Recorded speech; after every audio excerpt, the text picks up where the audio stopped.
Okay, section 4 then is going to take what we've learned already about a business, so this organization that seeks to make a profit, and we're going to think about what their objectives are going to be. So we normally work under the assumption that maximizing shareholder wealth is the primary objective of an organization, or of a business I should say. So here we have it. So primary objective is to increase shareholder wealth.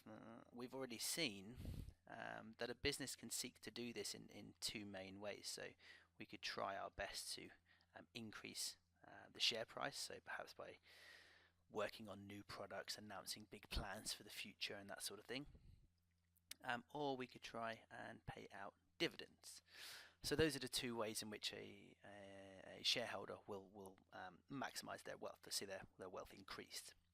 Now, it may seem pretty self-explanatory, pretty obvious, but obviously we need to point out that a business can't go out and do whatever they want with this idea of shareholder wealth in mind.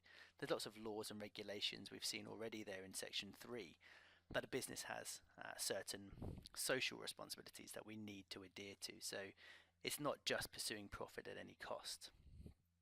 Now, what a business will do is take that primary objective, which is pretty big and pretty scary, this idea of maximizing shareholder wealth. It's very difficult to make decisions based upon that objective. It's a bit too, a bit too high level, a bit too all-encompassing. So what a business will do is they'll split that then into some secondary objectives. Oops, a bit too far there. So for example, they might decide that they need to achieve a certain market share of a particular market in order to achieve that that overall objective. Now, that's the key thing. The secondary objectives that they bring together must be supporting the primary objective. So it's almost a case of, if we achieve these secondary objectives, we are then going to achieve our overall goal of maximizing shareholder wealth. Perhaps a business might try to develop their product range. So we spoke about Ford earlier. So maybe Ford decide that there's a market for a very small car. So obviously Ford would have what I guess a Fiesta, but maybe they think, oh, I guess they've got the Ka, so they might already have that. But they might find that there's a market for a different type of car, and in order to achieve their overall goal, they feel like that's the right way about it, by introducing new products. Now, that might include a better use of technology. Technology is wonderful for a business because it allows you to take perhaps limited resources and get more from them. Increase efficiency is a great result of better use of technology. Finally, then we've got employees and management. So a business might decide, for example, to train its employees, to give them the skills required. If they can do that and motivate their staff, they might then retain staff better, cut out on those costs of labor turnover, and it might create a better workforce, which is going to help drive us towards then that primary goal. Now, over the page in 4.2, we're just going to pause for a second and think about, well, actually, is wealth maximization always the primary objective? We know that it feels like it's almost always, but there are a few other objectives that a business might aim for instead of, or maybe as well as shareholder wealth maximization. So we're just going to have a look at those before we move on. Okay, so the first one we're going to look at is this idea of satisficing, and this is by the American Simon. So the American Simon was a scientist. He was a psychologist, an economist,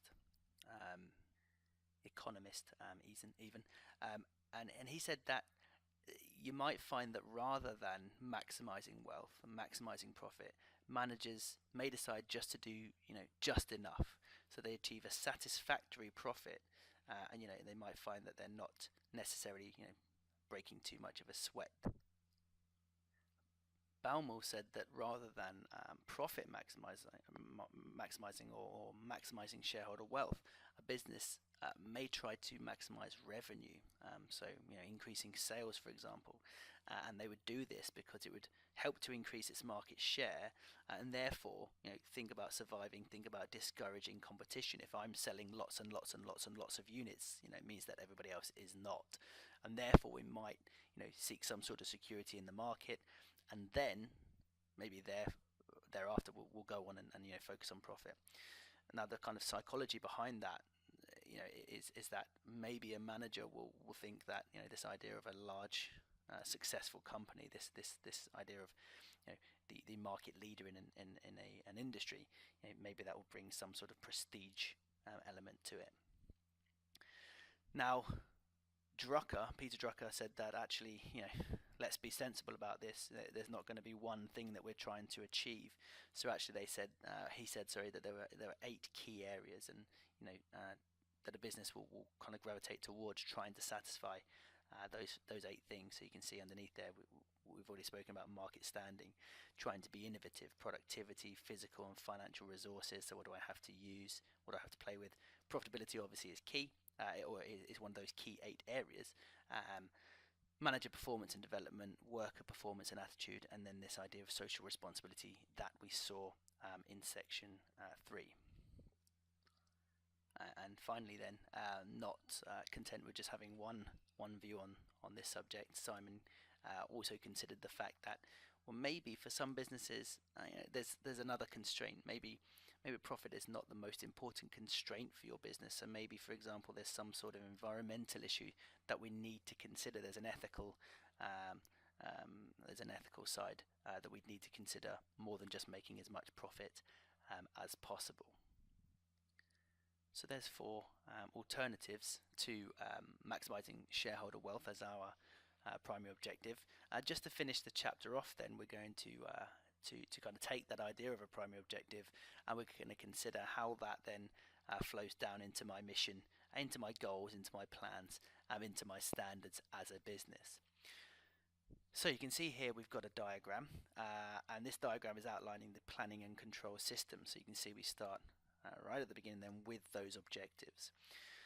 Once I've got my objective, then I can think about what I want to do and what I think is going to happen. So plans are what I want to do, standards are what I think is going to happen. So for example, if I plan to sell 10,000 units, there'll be a standard amount of material that I use to make each unit, and that will tell me how much material in total I'm going to use.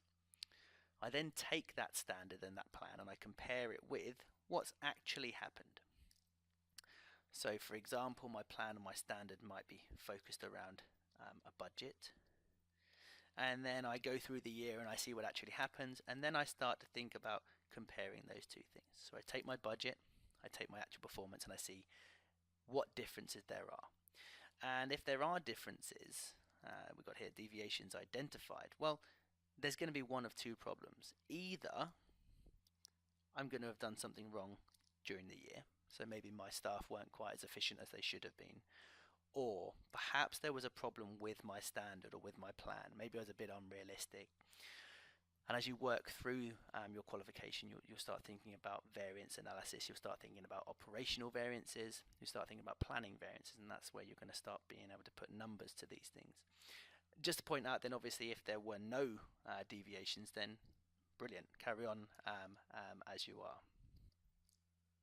Just over the page then you've got the second interactive question of the chapter. Again, just hit pause there for a second.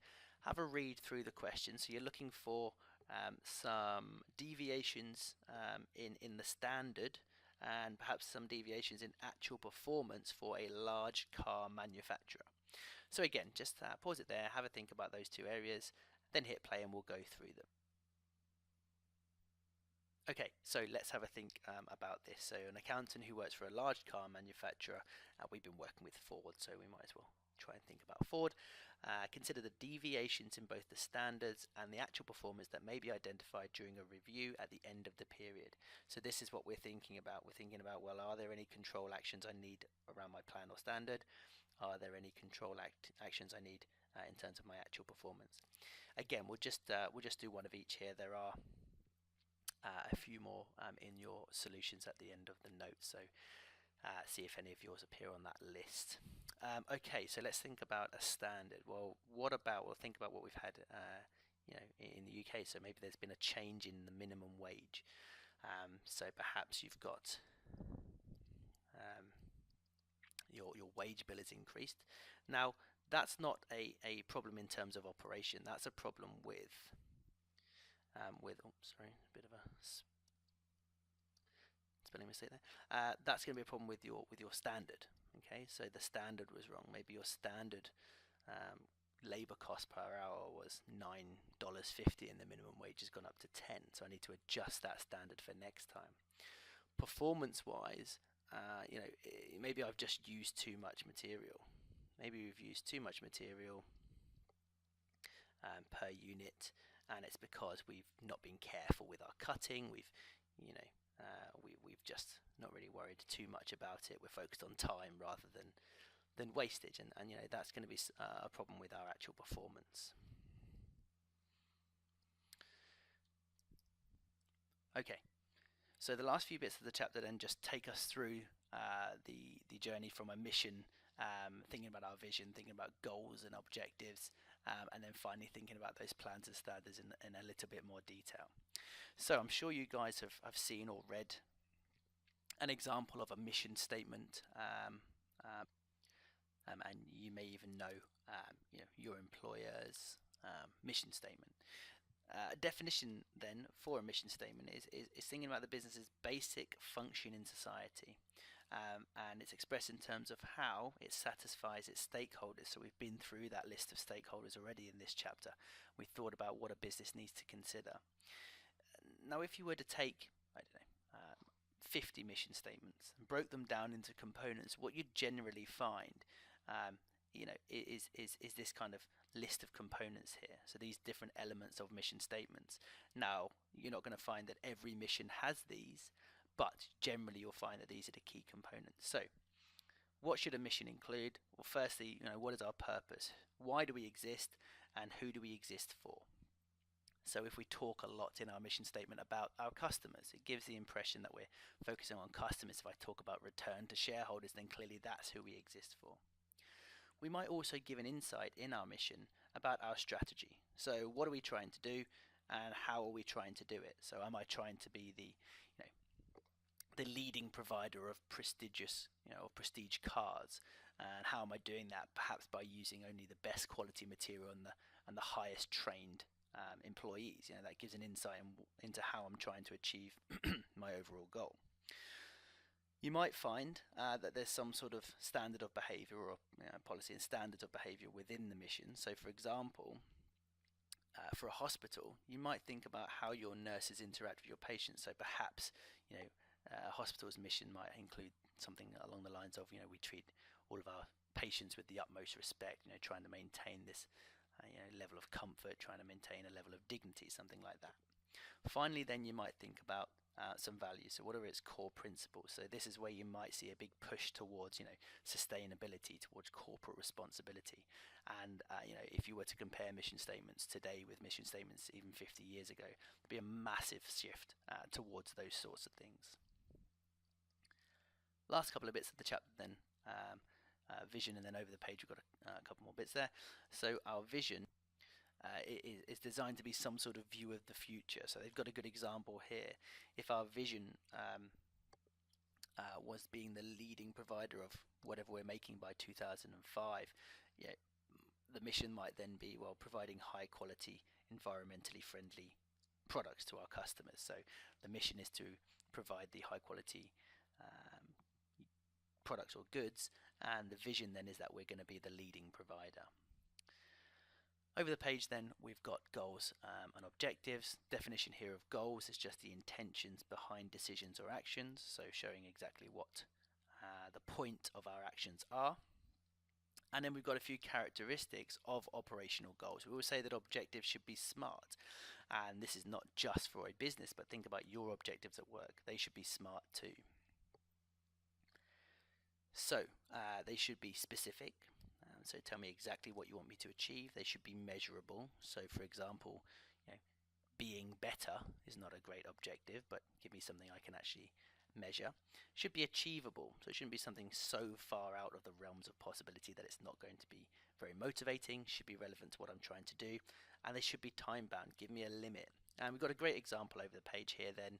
So the objective might be to reduce budgeted expenditure on office stationery, so that's specific, by 5%. It's measurable.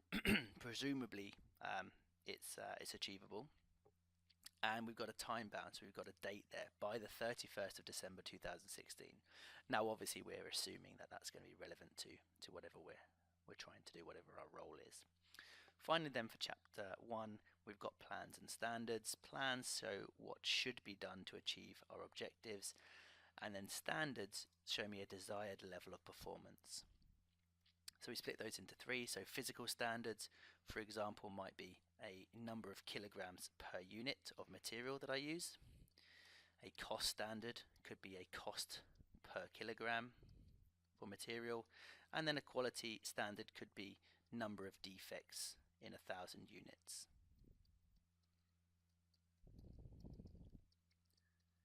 Okay, so our desired level of performance. Okay, that's the end of chapter 1 then. Click on through to the next recording for the start of chapter 2.